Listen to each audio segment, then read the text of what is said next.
leading today's coaching session. Very successful agent, very successful team leader. He is part of Agent Collective.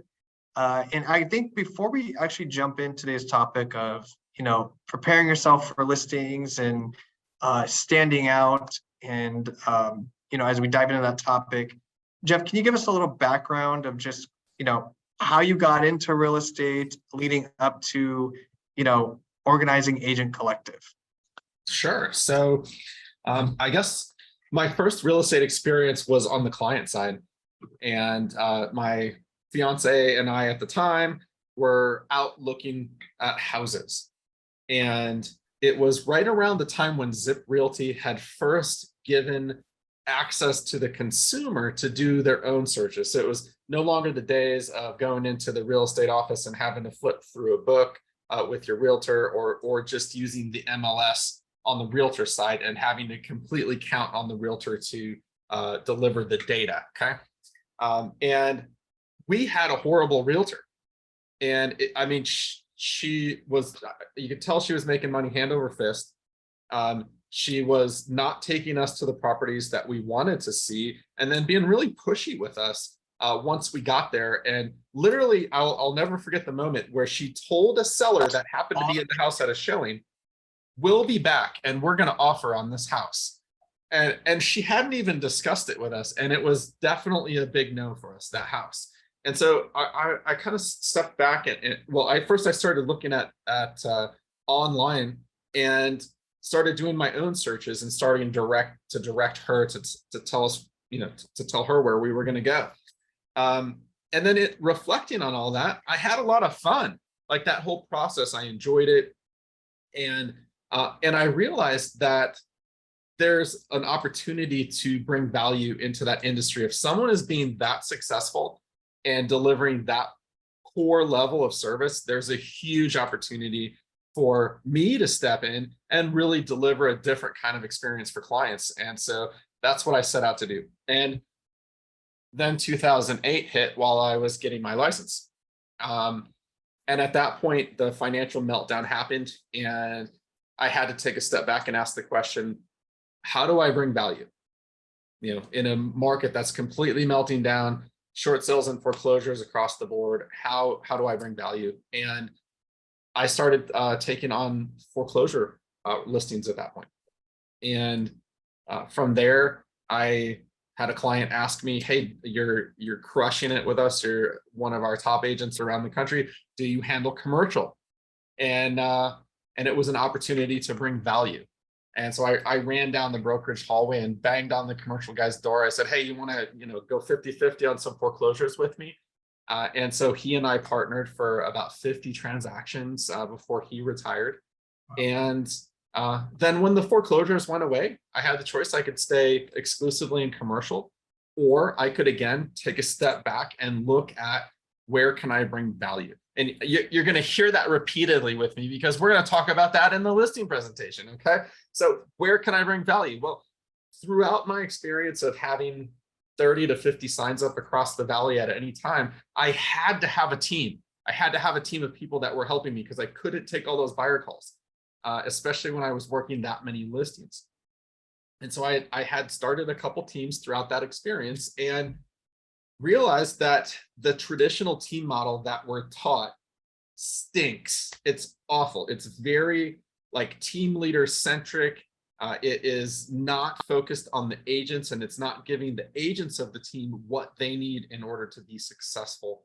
And so at that point, I decided to start the Agent Collective and to reinvent the team model in real estate and create an atmosphere and a success system that is specifically focused on the agents that are out in the field rather than the team leader.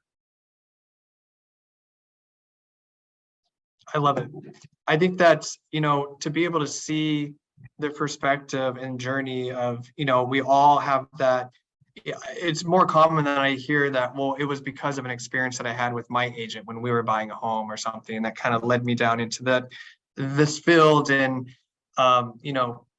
deciding that I'm going to sell real estate because I want to provide that better experience and all that good stuff. So how many agents are with Agent Collective? So we have 25 agents, 8 of which are commercial practitioners. Awesome. I love it. And I mean, let's just dive right in. So how can agents in today's market, or, I guess really in any market, how can they be better prepared to go up against other agents in listing, whether it's listing appointment, or just be better prepared for that entire listing process and experience for their clients? I mean, I'm sure you've got some stuff prepared. So let's dive right in. So you said the magic word twice right there. And that word is prepared.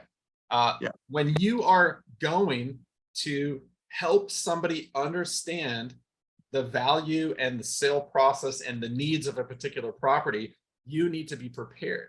And so there's a couple ways that you prepare yourself. The first one is all of the education that you put yourself into before you even get that call.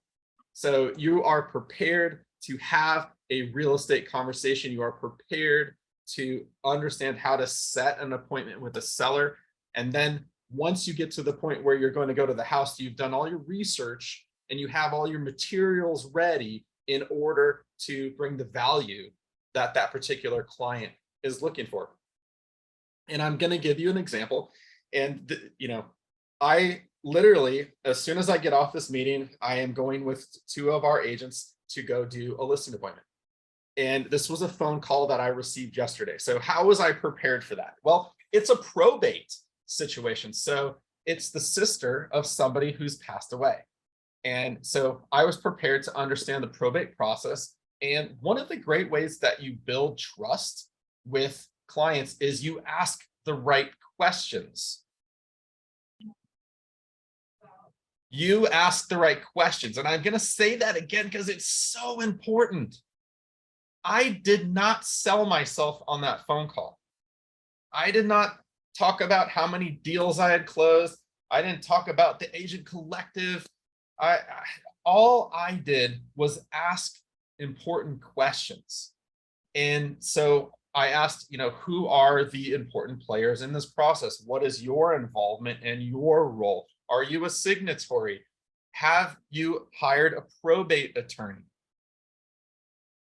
And maybe y'all aren't going to get probate calls, but you need to be ready to ask the right questions in order to bring the value that your client needs. And by the way, what am I doing when I'm asking all the right questions?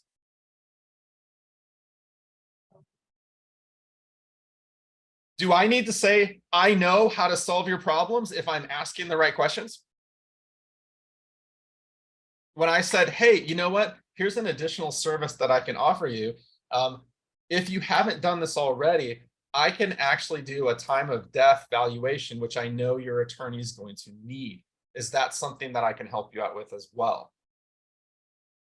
And the attorney needs that for probate, by the way. And so all of a sudden, like, I didn't have to say I'm an expert.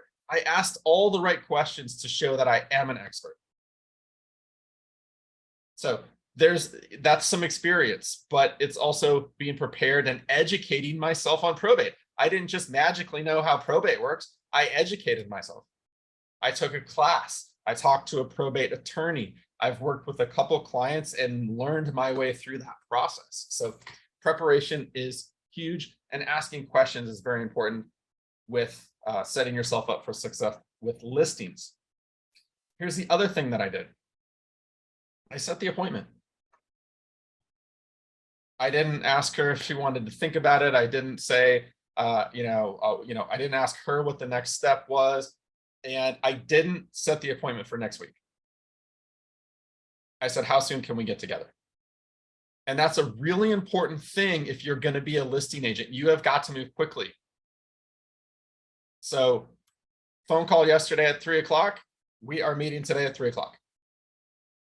Okay. I was picking my son up from school when I took the call. When I got home, preparation. Immediately, client went into my CRM.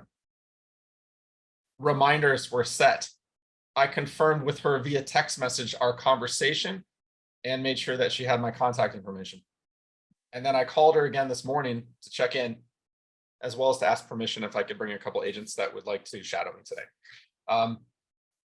So preparation. Okay, so now what do I do? Well, I actually have the tabs here on my computer of everything that I did today. So the first thing that I did, and you don't need to see it. I looked it up on Zillow. What? You're a realtor. Why are you looking up on Zillow? Who can tell me why I looked it up on Zillow? That they're gonna ask, they're gonna bring it up. They're gonna talk Yes, about that number. that's what they're looking at. That's what the client's looking at. So, and I'll tell you, it's also the first question. Well, one of the first questions I get to when we sit down to look at the data is I will ask them, hey, do you have any idea what this is worth or have a feeling of what this property is worth? I always start there. It feels a little awkward the first couple times you ask it because they're like, what do you mean, Geoff? That's why you're here. And I say, I just want to have an idea of where you think it's at. We're, honesty, competence, and care is how I roll. I'm going to tell you exactly what I think. You're going to pick the price, but I always want to know kind of where you're at with this, what your thoughts and feelings are as far as what this house is worth. And it's going to be interesting today because Zillow has this property undervalued. And a listing appointment I was at 2 days ago, they were 50 grand over what I'm pretty sure is the top end of what I can sell that property for. So it's good to kind of know where to start, because if they think they're way up there and maybe they're not, it's nice to kind of ease them into their reality. And then if they're way low, it's like, hey, great news. I think I can do better than that. All right, so Zillow is where I start. And it's also Google. So I'll go to Google, and Zillow usually comes up one of the top ones. I go to Zillow to see what Zillow's number is, but also I'm looking at the map, and I like to get an idea of what's around it and get a feel for what I'm looking at. Then the second thing that I do to prepare myself is I grab the tax record. So I go into Monsoon, and I'll tell you what, of all the realtor tools that I use, there's not a single one that I use more than Monsoon. I'm always looking at Monsoon. It's got all kinds of great data. So I go to Monsoon, and again, now I can dig into the neighborhood. I can look at the cool map here. I'll share my screen so I'll show you what I'm looking at.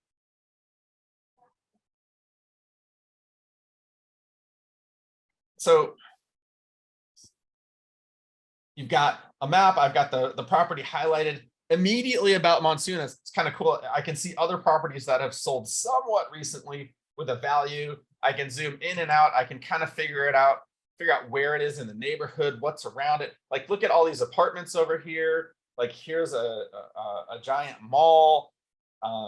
Sometimes it's on a golf course or it's on water. These are all things that you need to consider as you're thinking about the value and the saleability of the property. So I like to start here. Then I like to confirm ownership. Am I even talking to the right person or looking at the right property? So I'm going to check that. The next thing I like to look at, which this one doesn't have, is prior MLS.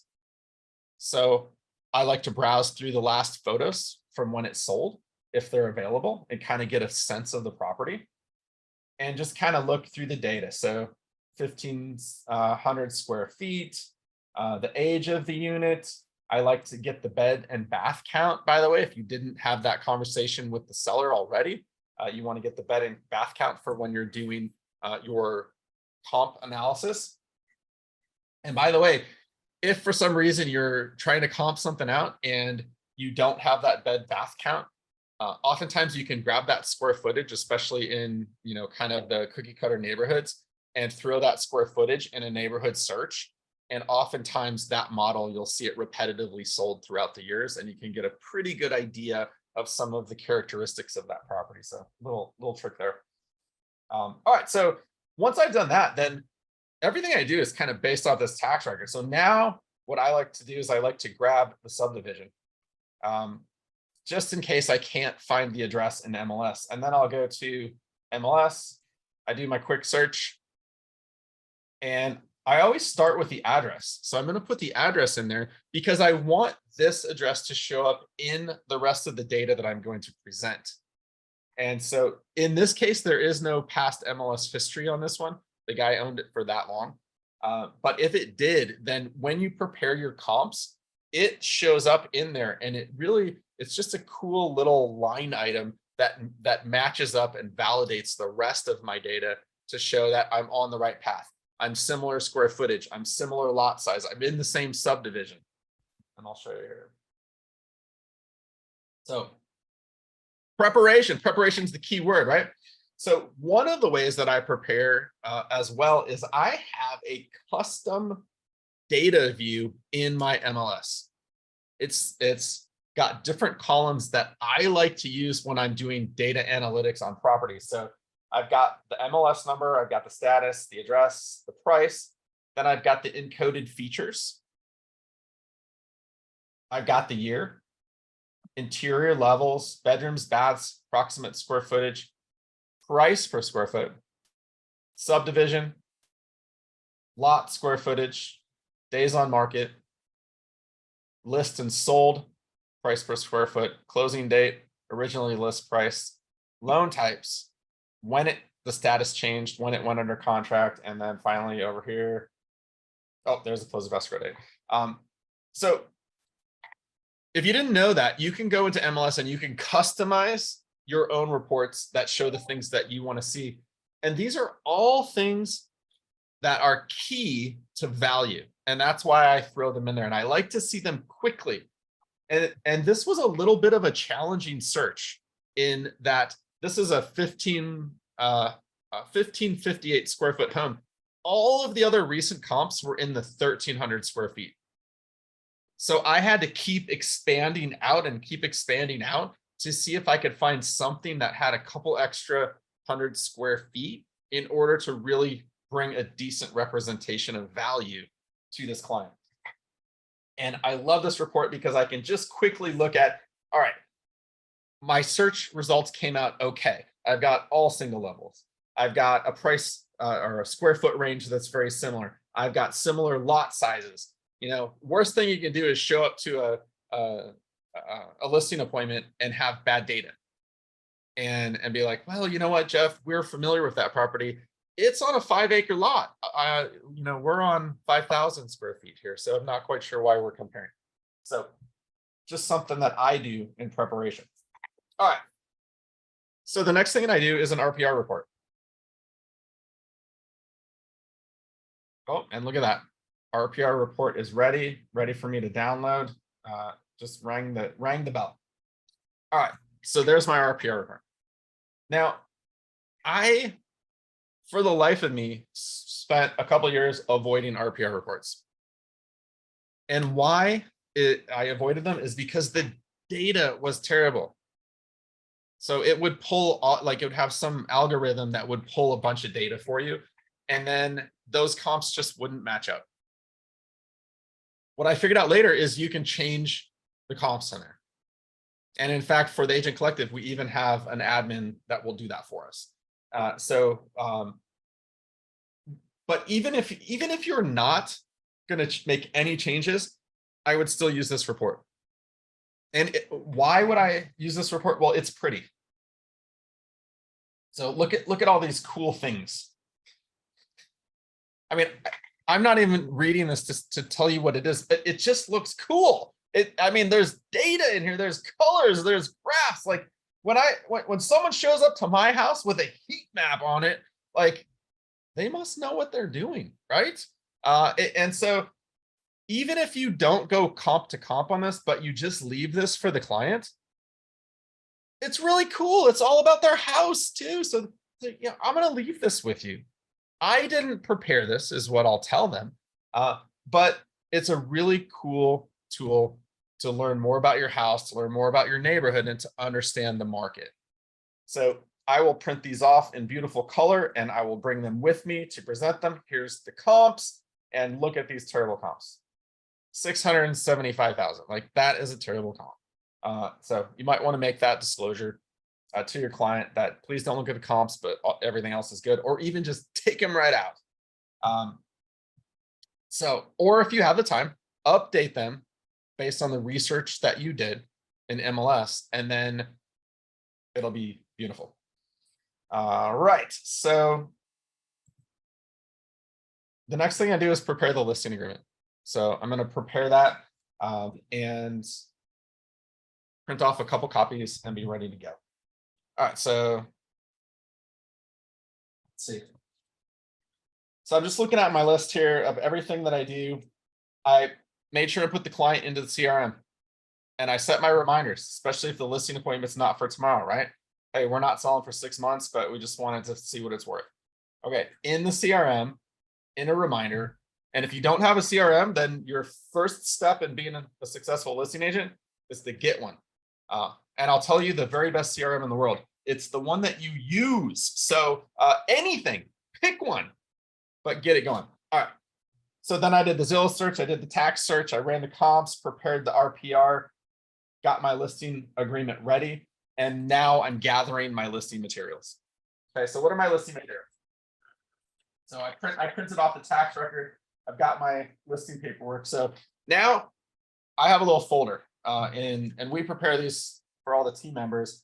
It's got the seller disclosure in it, which is the homework that I'm going to leave for the client, right? It's got an HOA disclosure in there in case there's an HOA. It's got the agency in there. I always print that off with my listing agreement anyway. And it does have a copy of the listing agreement in there as well. I always print off a copy of the one that I created. But there's an extra in there in case you want to leave it. Okay, so this is all about value, right? What's the value? So here's another kind of cool thing. And like the blur feature is not working so well, but we have a little, instead of a business card, we have a gold card. And this is something that we leave with the client. So God forbid we leave without a listing appointment, we're giving them a gift. And this gold card is the gift of all our trusted vendors. So we have an app that's linked to this card, and they get to set up their own account with our trusted vendors. So plumbers, painters, carpenters, yard maintenance, pool maintenance, all kinds of people that we have vetted and we trust and are going to help them through the sale process. And the buyers get the same thing, going to help them through the purchase process or the investigation process, or once they close, all the things that people need to do to their home. We've got a resource here. Even 5% off at Lowe's. You have this card, you get 5% off everything at Lowe's. So it's really cool. So I'm going to leave this with them. So one piece of value, as well as just psychologically, when you give someone something, there's just often an obligation to, hey, I want to give back. That Geoff guy wasn't so bad. He gave us something. We should probably give him our business, right? We have 2 Men in a Truck, 5% off their move. We've got an invitation to our Clients for Life community. We've got an invitation for them to participate in our Thanksgiving Heroes event. We have a map. All right, blur feature. We have a map of the transaction for a seller. Everything that's going to happen for them and everything that we're doing on their behalf, so they understand what we're doing. And folks, one of the most important pieces is our partnership information. So we have some information from Rock Title about selling a home. And by the way, I'll tell you what, if you do not have a title partner, that's one of the biggest things that you can do to prepare to be a listing agent that crushes it. And we use Rock Title. They're awesome. We've used them for years. I highly recommend having a conversation with them. Get with your local rep. One really cool thing that they'll do is they'll prepare listing guides, and they'll even do property specific. So if you get a really nice high-end property, they will put a binder together that just kicks ass and is really impressive to show up to a listing appointment, or once it's listed, to leave it in your listing for everybody to look at and for that buyer to keep. So down the road, when they sell, they're going to pull that book out and they're going to be like, oh yeah, that Geoff Adams guy, he wasn't too bad. Maybe we should call him to represent us when we sell. All right, so this is all in a folder that I have ready to go. We make multiples here. So if you're a team leader, that's something really awesome to just have on hand. We always have them on hand so people can come in and grab them and they're ready to go off to a listing appointment. So this is another thing. So this is a flip book. And it's everyone's got these fancy electronics, your iPads and your laptops, right? What happens when your battery's dead, or what happens when you don't have internet? Okay, I don't bring that stuff. I bring a flip book. And so flipbook is a PowerPoint presentation that we've created as a team. And it is really cool. It just sits on the kitchen table. And I'm going to get to how I get to the kitchen table here pretty soon. And say, You might put it in front of your shirt. oh, in front of my shirt. Oh, there we go. Look at that. All right. So it's just a flip book. And it's just got, for those clients that say, what makes you different, Geoff? Why should I work with you? Well, I want to be prepared for that question, right? Prepared is the key word. And I'm going to tell you why they hire me in a minute. And it's not necessarily because of this. But if you don't have this and they ask you, how do you differentiate yourself? It may hurt you. So my job is to achieve your goals. We've got all kinds of things that I'm going to quickly go through. By the way, you don't want to spend 2 hours at a listing appointment. We talk about the team. We talk about why to choose a team. We talk about who comprises our team and all the different players in the process. And I like to describe us as, or liken us to a fine dining experience. So for those single agents out there, it's tough. Like, you have to do everything. And when you go to Mastro's or you go to some, fine dining restaurant, there's like 12 people that need to be involved in that process in order to deliver that amazing meal that you have, right? And it's no different from a real estate experience. We have a number of different people that specialize in each part of the transaction. And I like to sell that because they are going to be working with more than just me. So I won't go through everything that's in here, but just if you have something like this to prepare, to show them, to talk a little bit about who you are, to differentiate yourself and sell your value when they ask you to sell your value, by the way. That's the preparation. All right, so I want to get into the actual appointment itself, but I want to kind of stop here and see who's got questions about what we covered so far. For sure, guys. So you can unmute yourself or just throw it in the chat box there. You guys know how it works as we go through questions here. I just want to point out, in the beginning, I'm making notes here.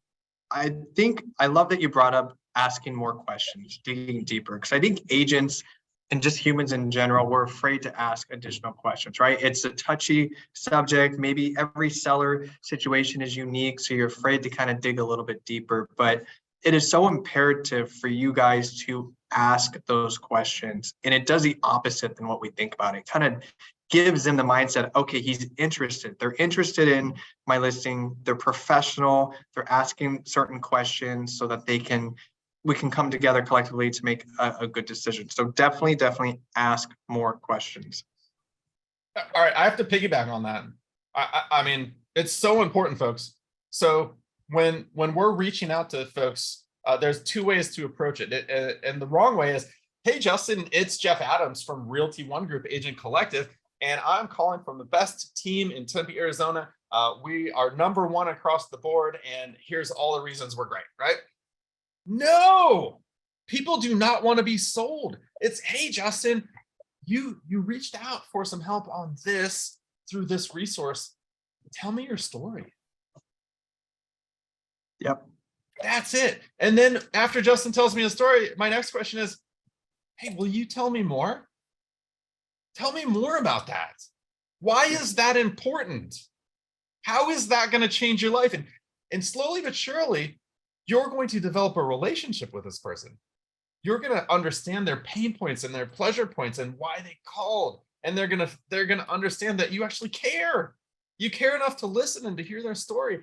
And what happens, the more people talk, the more that they feel ingrained and engaged with you. And the more that they actually trust you, the more they get to talk. So important. All right. Who's got questions about what we covered so far? Roxana, what should we prepare? This is very specific for a 1031 exchange. What should we prepare in a 1031 exchange situation? So that's a great question. I mean, the most common questions for a 1031 exchange question is about timelines. How much time do I have? How does the process work? And so I would definitely educate yourself on that. I would just be careful, because if you're not a 1031 exchange expert, you might be veering out of your lane a little bit. And 1031 exchanges are handled by 1031 exchange companies. So the most powerful thing you can come to a listing appointment with is a good 1031 exchange contact. And how does that look? It looks like, hey, here's actually a trusted 1031 vendor. I want to give you her information. Here's how to contact her. Here's what's going on. And I actually let her know that we're having this appointment right now and she's waiting for our phone call. Would it be all right with you if I put her on speakerphone so that she could answer all of your 1031 exchange questions? And now the information's not coming from me. I'm not the source. I'm just a resource, which is what you always want to be as a realtor. So now the 1031 exchange questions are being answered by that trusted company. And by the way, it's more likely that they're going to use someone that you're affiliated or comfortable with, that you know is a good communicator, at least you've gotten a good referral. And it's like a title company. They have their own stuff that they need to do. They'll help you understand the language that needs to go into the contract, and you can be the resource, not the source. Love it. I think that's all we got so far. All right. So when I show up early. Okay. You show up late. I mean, you're there to earn business, right? The first thing that I like to share with folks is a little bit about how we establish relationships at the Agent Collective. And so the first thing that I say, well, actually, let's take a tour of the house first. So I'll come up to the door. What do I have in my hand? Oh, shoot. I don't have it because it's in my car. I have a lockbox in my hand. I'm serious. I am not here to look at your house. I am here to list the property. Okay. So I got the lockbox in my hand, and we're going to get down to business. All right. I got my folder. It's got my comps in it, and I'm ready to go. And then I'll say, hey, what a beautiful home. What a great opportunity to get this home sold. And would you please take me on a tour and show me around the home? Now, yeah, I want to see the home, but what I'm really doing is I'm taking this opportunity to ask questions about them. Okay, so I'm asking questions about them. And if you're not sure what to ask them, I like the acronym FORD, F-O-R-D. So if you're not sure, how to engage in conversation or what questions to ask about family, occupation, recreation, and dreams. So walking through the house, pictures on the wall. Hey, is this your family? Perfect. Tell me more about that. All right. Okay. So what kind of work y'all do? All right. Hey, what do you do for fun? All right. And do you have any big dreams for this move? Where are you headed? Why are you moving? What's going on?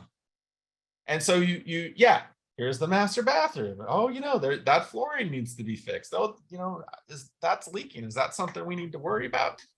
Yeah. So you're kind of working your way through the house, but you're getting to know them. And I'll tell you what, by the time you get through that whole house, you want to end up in the kitchen where you can all sit down. Okay. They've already decided if they're going to list with you or not in most cases. Either they like you, they trust you, or they're just not getting a good vibe and they're going to wait till the next realtor shows up in a couple hours. So, and how do you do that? You care. You care about them. You care about why they're moving. You care about what's going on in their lives. You care about how it's going to impact their lives positively or negatively. And then you sit down at the kitchen table, and here's where I talk about how we're going to establish our relationship. And with the Agent Collective, our core values are honesty, competence, and care. And as soon as I sit down at the table, I say, I just want to start out by sharing with you how I do business. Okay. Honesty, competence, care is my commitment to you. It's my commitment to all the partners that we're going to use throughout your transaction. It's my commitment to everyone else that we're going to work with. And if at any time you feel like I am not living up to my commitment to you, will you please be the first to tell me? And you know what I get right there? I get my first yes. Okay. And I see faces just melt, like that tension that they're like, oh, what's this guy gonna try and, talk us into? He's gonna try and get us down on price. Like, no, I'm here to help you. All right, so let's go. Let's talk honestly about what's happening here. I have some data. So I like to roll right into the data. And the first thing that I say to them is, we're going to look at the data, but you're going to pick the price. And I'll tell you, I prefer to price a little high to get started.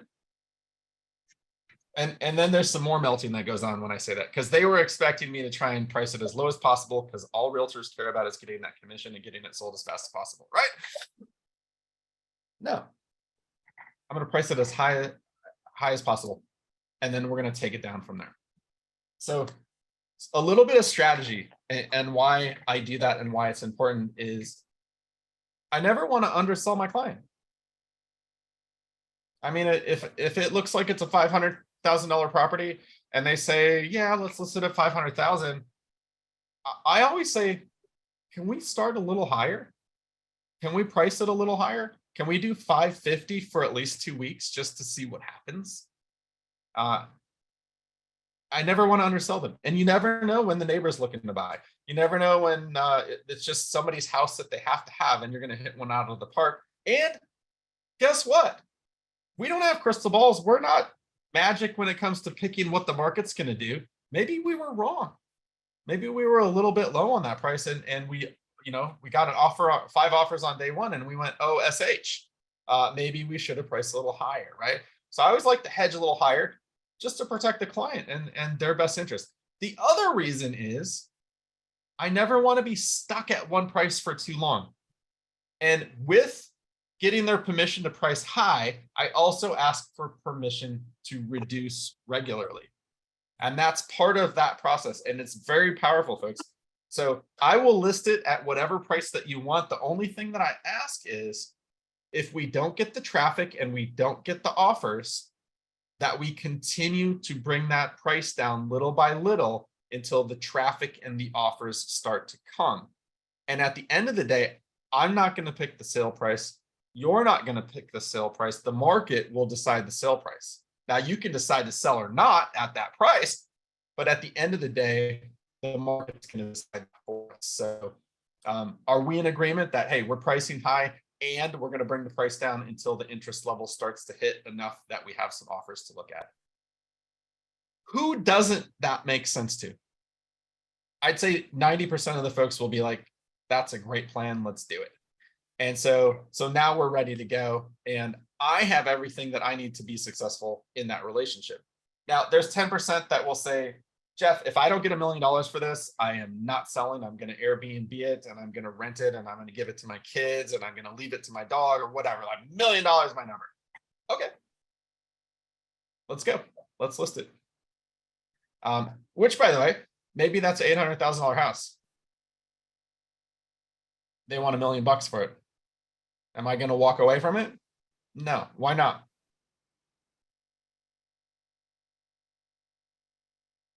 It's another sign.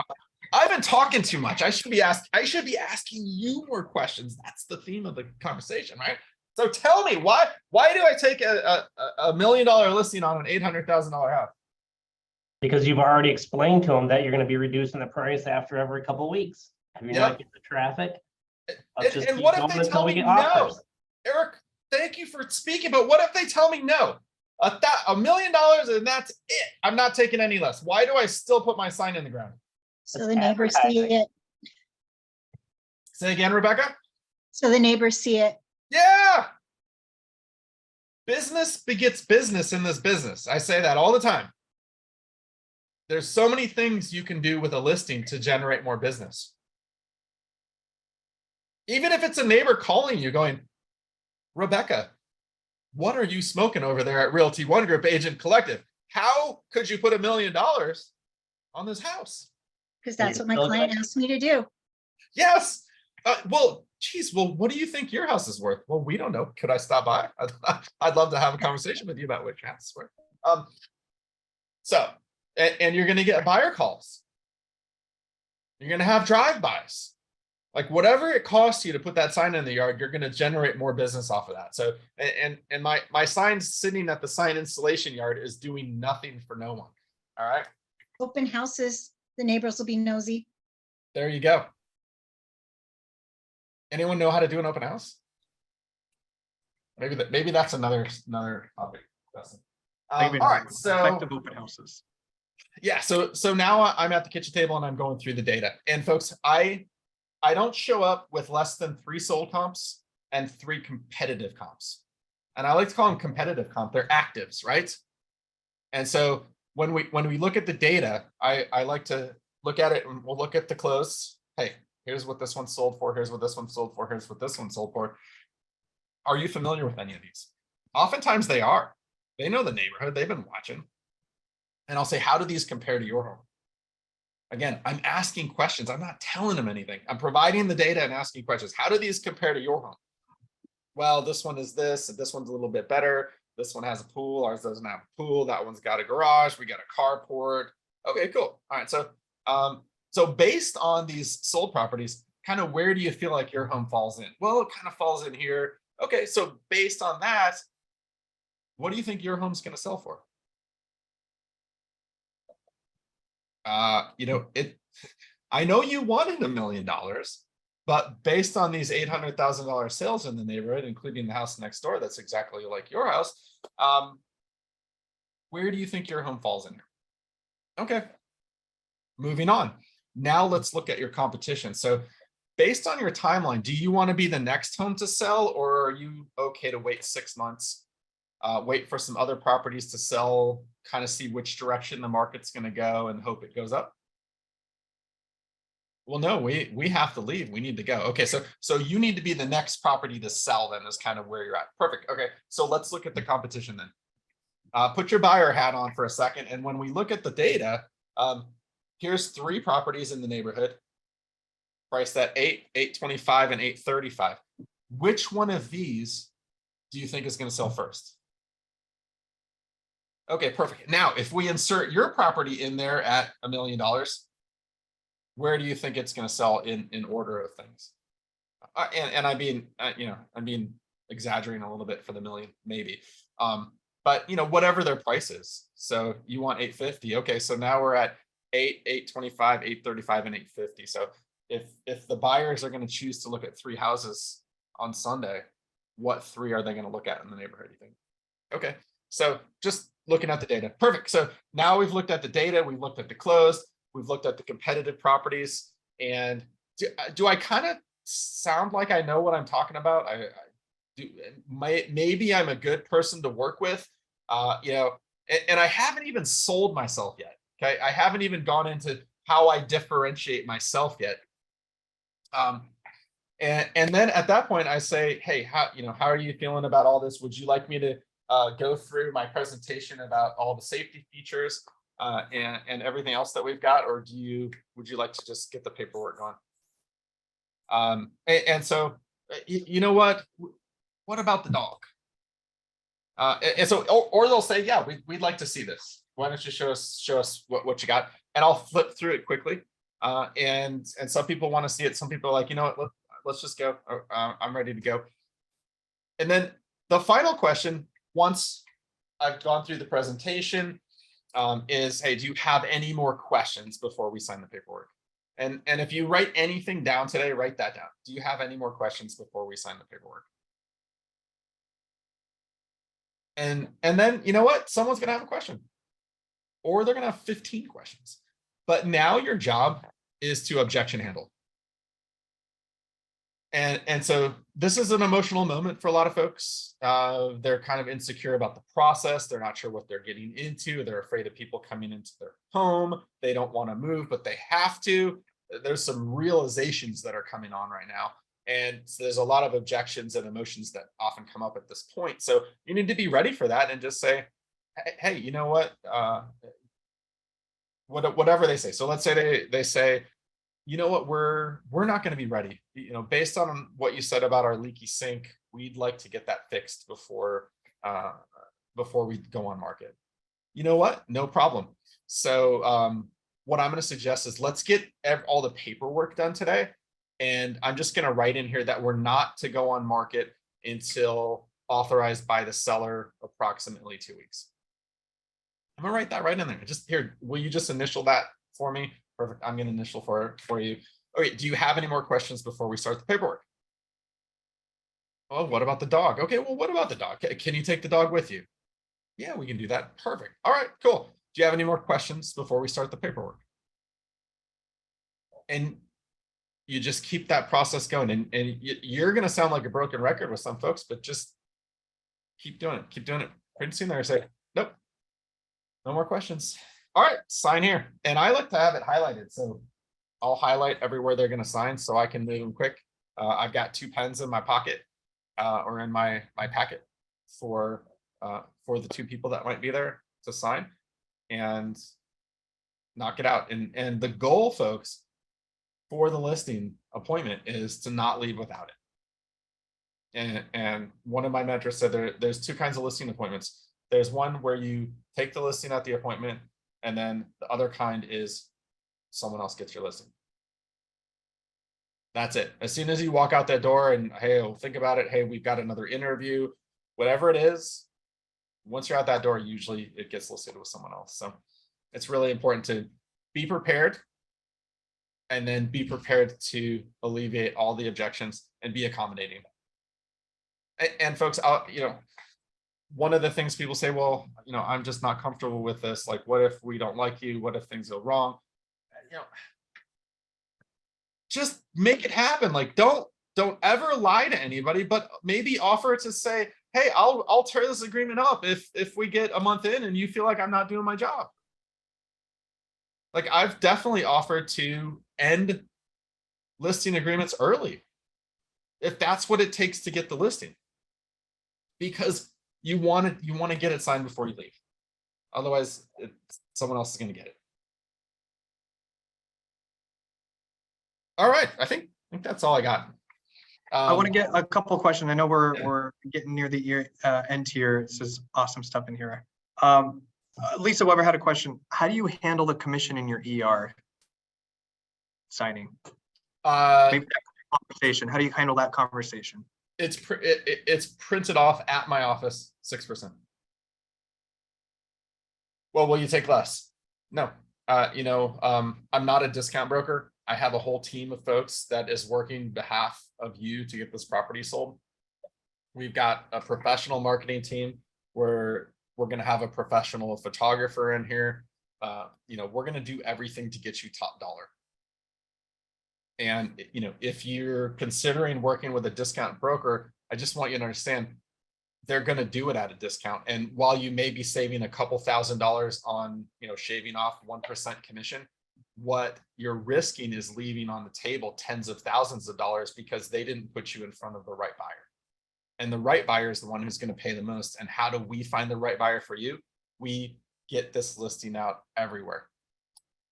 And we market it in a way that's going to draw as many people possible. Do you have any more questions before we sign the paperwork?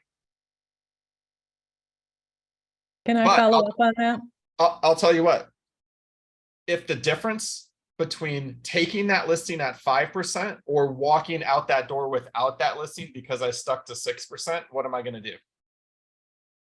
Take it. Take it. I'm taking it at 5. But I'm not rolling over on it. I'm going to fight. Okay. Sorry, Lisa, what were you going to say?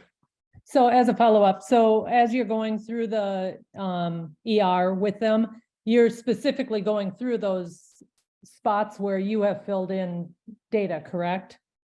Yeah. Yep. And absolutely. We'll go through Okay. that. I'll just say, wanted hey, to confirm. by the way, it's 6%. And by the way, I do a 6-month listing. And I do a 6-month listing, but today's the 2nd. So I don't make it end on the 2nd. I make it on the last day of the 6th month. So I know every month, I know exactly when my listings are expiring. it's always the last day of the month. And so that week or two before, I could start preparing to relist. And it's always on the same cycle. I'm never surprised by an expiration. Good questions. And I just want to clarify for everyone, and just so our brokers are happy, that there's no set commission.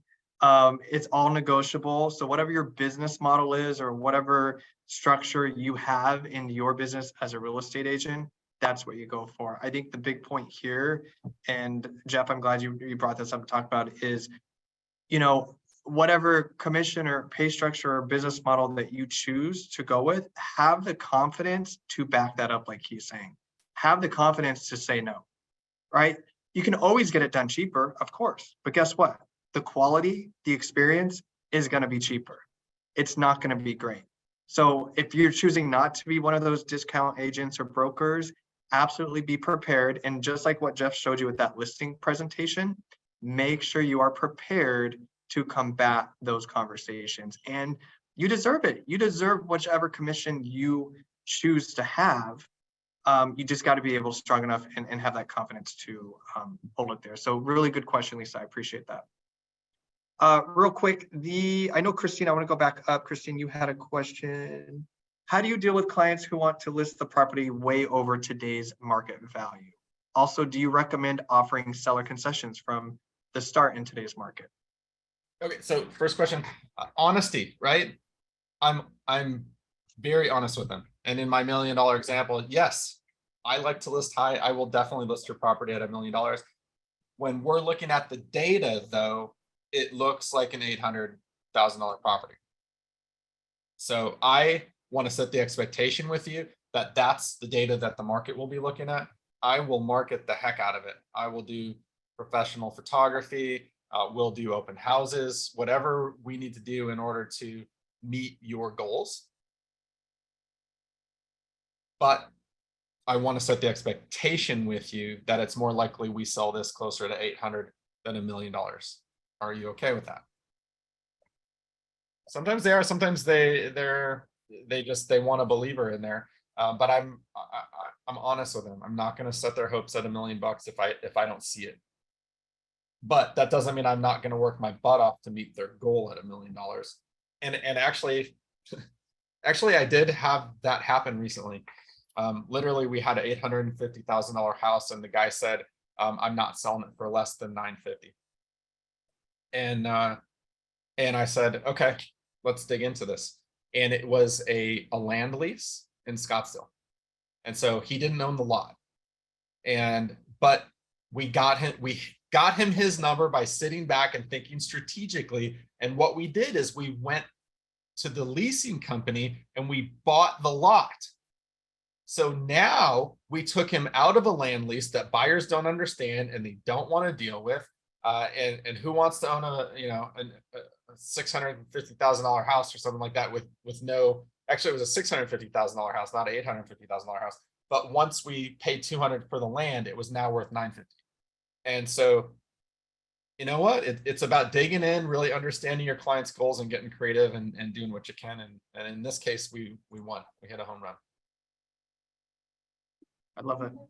Any other questions, guys, for Geoff? This is the opportunity. I definitely can see us doing some more coaching sessions. I know we brought up open houses and stuff, but you are a wealth of information.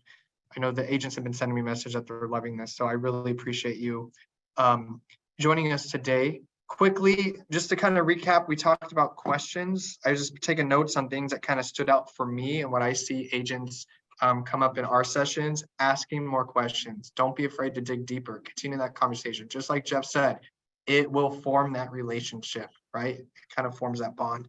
The other thing is standing out, being different, right? Agent Collective uses a gold card. Come up with something similar. Come up with something different. Come up with something unique. But that's huge value that you're leaving behind.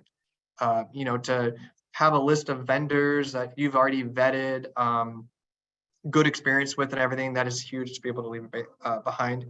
And the third thing that really strikes home with me is that listing presentation, whether it's a digital version or the printed version that you're taking.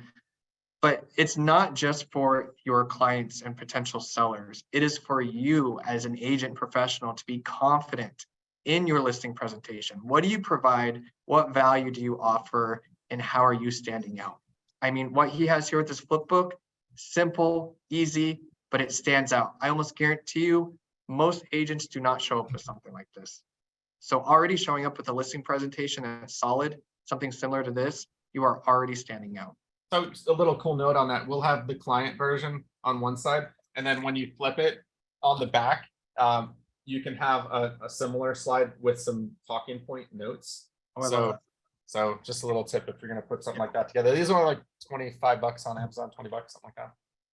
And I saw the lockbox photo on there. So whoever is going to their next listing appointment, walk up with that lockbox in your hand, right? Already put it out there. Put that, it's that little, bug you're putting in their head or ear of, he's here to work, she's here to work. The confidence there. I was gonna say the confidence is huge. You can't walk yes, up scared. Exactly. Do you leave the flip book with them? I would assume not, but do you leave it? No. Yeah, that's Yep. your version. I guess you could always email them a copy if they wanted a digital version or something. So I don't leave anything that they're gonna show our competition. I do leave the RPR, and I'll leave the neighborhood comps that I ran. But that's all that I'll leave with them if I'm leaving without, especially if I'm leaving without a listing. Love it. Gold. A lot of gold today. Any other questions for Geoff before we jump off and he wins another listing appointment? Geoff, how can they follow you as Agent Collective on all socials? How could they contact you if they wanted more information about Agent Collective and what you offer to the team and those agents? How could they follow you? All that good stuff. Yeah, we're out of the Chandler office. I haven't been very good about Facebook. Used to do a lot of video on there. We've been really busy, and I'll get back to that. But if you just want to reach out to me, I'll give you my phone number. I love helping agents and talking real estate. So my number is 602-740-8428. And we have a great commercial referral system as well. If you go to rogcre.com, which stands for Realty One Group Commercial Real Estate, go there. Right up at the top, there's refer a client. And if you ever have a client that talks commercial with you in Arizona and you need someone to send them to, we've got a great system built where literally you're going to put your information in, you're going to put their information in, when you would like us to contact them.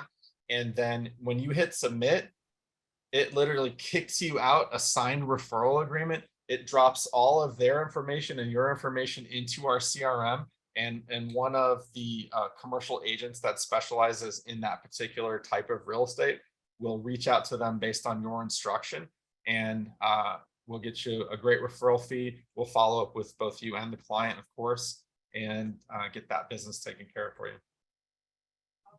Good stuff. So the Vegas market that's on the call, definitely take advantage of that anytime you have a client coming here. And you will, I assume for those that are with Realty One Groups, this is open to all agents, but those that are, you will be at Summit? Yes. Yep. Yeah, I think like 10 guys, of us are going. So yeah, sweet. So if you guys are at Summit and you run into Geoff, you can always pick his brain there too. But again, I really, really appreciate you jumping on today's call. Very valuable. It was recorded, so I'll make sure to get this edited and out to everybody and either today or tomorrow. That way we can always go back and watch it again. So thank you, Geoff. We really appreciate you. absolutely. Thanks for having me. Thank you, guys. Everybody have an amazing rest Thanks, of your Geoff. week and weekend. And until next time, we'll see you in escrow. Have a great day. Thank you.